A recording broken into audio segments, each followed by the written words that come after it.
Today's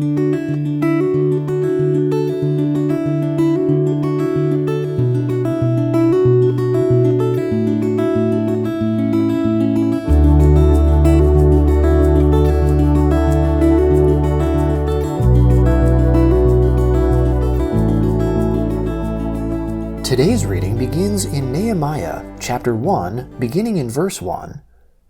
The words of Nehemiah the son of Hakaliah. Now in the month Chislev, in the 20th year, as I was in Susa the palace, Hanani, one of my brothers, came, he and certain men out of Judah, and I asked them about the Jews who had escaped, who were left of the captivity, and concerning Jerusalem. They said to me, the remnant who are left of the captivity there in the province are in great affliction and reproach. The wall of Jerusalem is also broken down, and its gates are burnt with fire. When I heard these words, I sat down and wept, and mourned several days. And I fasted and prayed before the God of heaven, and said, I beg you, Lord, the God of heaven, the great and awesome God who keeps covenant and loving kindness with those who love him and keep his commandments. Let your ear now be attentive and your eyes open, that you may listen to the prayer of your servant, which I pray before you at this time, day and night, for the children of Israel your servants, while I confess the sins of the children of Israel which we have sinned against you. Yes, I and my father's house have sinned. We have dealt very corruptly against you, and have not kept the commandments, nor the statutes, nor the ordinances, which you commanded your servant Moses. Remember, I beg you, the word that you commanded your servant Moses, saying, If you trespass, I will scatter you amongst the peoples. But if you return to me, and keep my commandments, and do them, though your outcasts were in the uttermost part of the heavens, yet I will gather them from there, and will bring them to the place that I have chosen, to cause my name to dwell there. Now these are your servants and your people, whom you have redeemed by your great power and by your strong hand. Lord, I beg you, let your ear be attentive now to the prayer of your servant, and to the prayer of your servants who delight to fear your name, and please prosper your servant today, and grant him mercy in the sight of this man. Now I was cupbearer to the king. In the month Nisan, in the 20th year of Artaxerxes the king, when wine was before him, I picked up the wine and gave it to the king. Now I had not been sad before in his presence. The king said to me, Why is your face sad, since you are not sick? This is nothing else but sorrow of heart. Then I was very much afraid. I said to the king, Let the king live forever. Why shouldn't my face be sad, when the city, the place of my father's tombs, lies waste, and its gates have been consumed with fire? Then the king said to me, What is your request? So I prayed to the God of heaven. I said to the king, If it pleases the king, and if your servant has found favor in your sight, I ask that you would send me to Judah, to the city of my father's tombs, that I may build it. The king said to me, the queen was also sitting by him, How long will your journey be? When will you return? So it pleased the king to send me, and I set a time for him. Moreover, I said to the king, If it pleases the king, let letters be given me to the governors beyond the river, that they may let me pass through until I come to Judah, and a letter to Asaph, the keeper of the king's forest, that he may give me timber to make beams for the gates of the citadel by the temple, for the wall of the city, and for the house that I will occupy. The king granted my requests because of the good hand of my God on me. Then I came to the governors beyond the river, and gave them the king's letters. Now the king had sent captains of the army and horsemen with me. When Sanballat the Horonite and Tobiah the Ammonite servant heard of it, it grieved them exceedingly, because a man had come to seek the welfare of the children of Israel. So I came to Jerusalem and was there 3 days. I arose in the night, I and a few men with me. I didn't tell anyone what my God had put into my heart to do for Jerusalem. There wasn't any animal with me except the animal that I rode on. I went out by night by the valley gate towards the jackal's well, then to the dung gate, and I inspected the walls of Jerusalem, which were broken down, and its gates were consumed with fire. Then I went on to the spring gate and to the king's pool, but there was no place for the animal that was under me to pass. Then I went up in the night by the brook and inspected the wall, and I turned back and entered by the valley gate, and so returned. The rulers didn't know where I went or what I did. I had not as yet told it to the Jews, nor to the priests, nor to the nobles, nor to the rulers, nor to the rest who did the work. Then I said to them, You see the bad situation that we are in, how Jerusalem lies waste, and its gates are burnt with fire. Come, let's build up the wall of Jerusalem, then we won't be disgraced. I told them about the hand of my God which was good on me, and also about the king's words that he had spoken to me. They said, Let's rise up and build. So they strengthened their hands for the good work.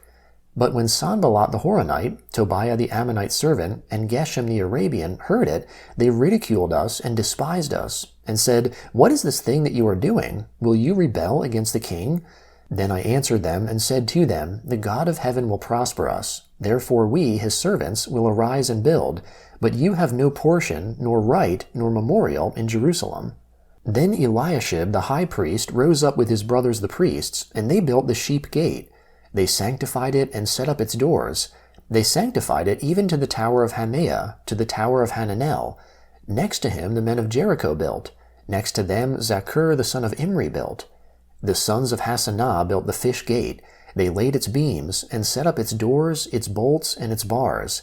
Next to them Meremoth the son of Uriah, the son of Hakaz, made repairs. Next to them Meshullam the son of Berechiah, the son of Meshezabel, made repairs. Next to them Zadok the son of Baana made repairs. Next to them the Tekoites made repairs, but their nobles didn't put their necks to the Lord's work.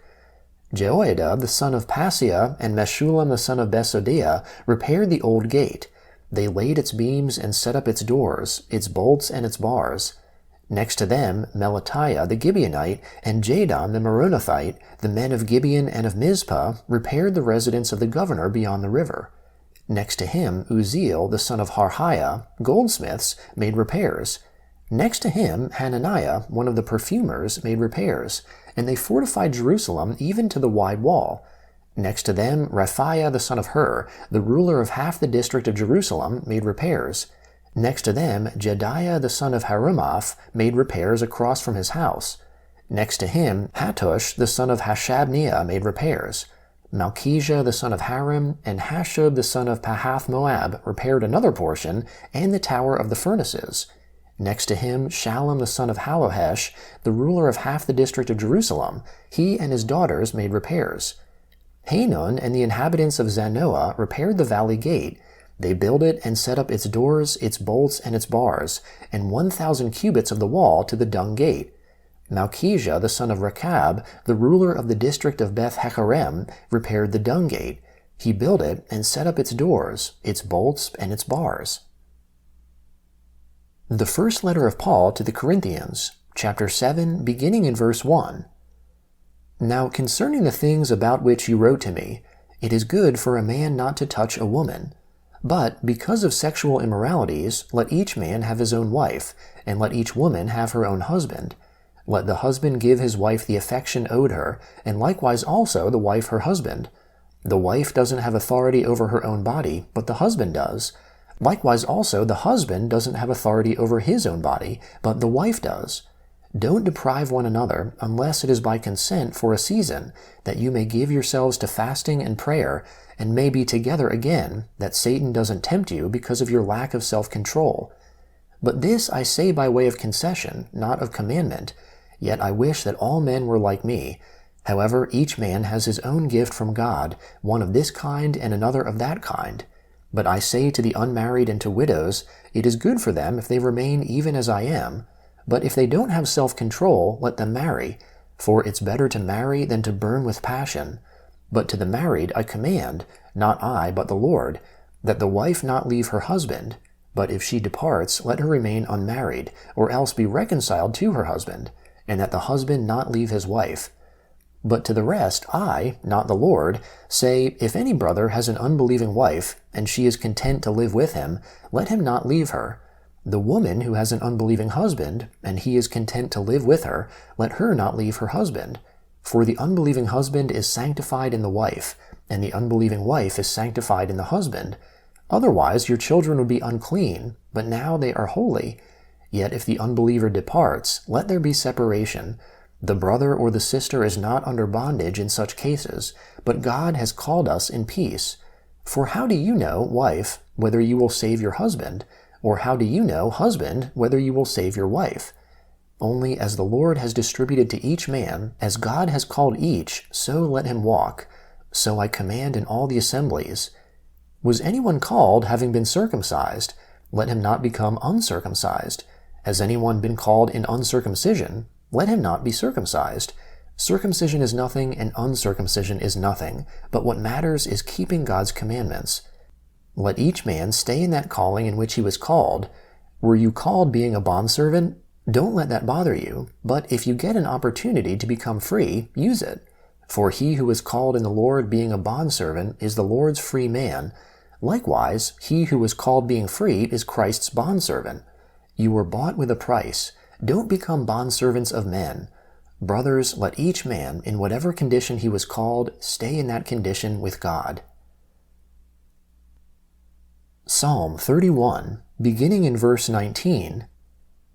Oh, how great is your goodness, which you have laid up for those who fear you, which you have worked for those who take refuge in you before the sons of men. In the shelter of your presence you will hide them from the plotting of man. You will keep them secretly in a dwelling away from the strife of tongues. Praise be to the Lord, for he has shown me his marvelous loving kindness in a strong city. As for me, I said in my haste, I am cut off before your eyes. Nevertheless, you heard the voice of my petitions when I cried to you. Oh, love the Lord, all you his saints. The Lord preserves the faithful, and fully recompenses him who behaves arrogantly. Be strong, and let your heart take courage, all you who hope in the Lord. Proverbs chapter 21, verse 4. A high look and a proud heart, the lamp of the wicked, is sin.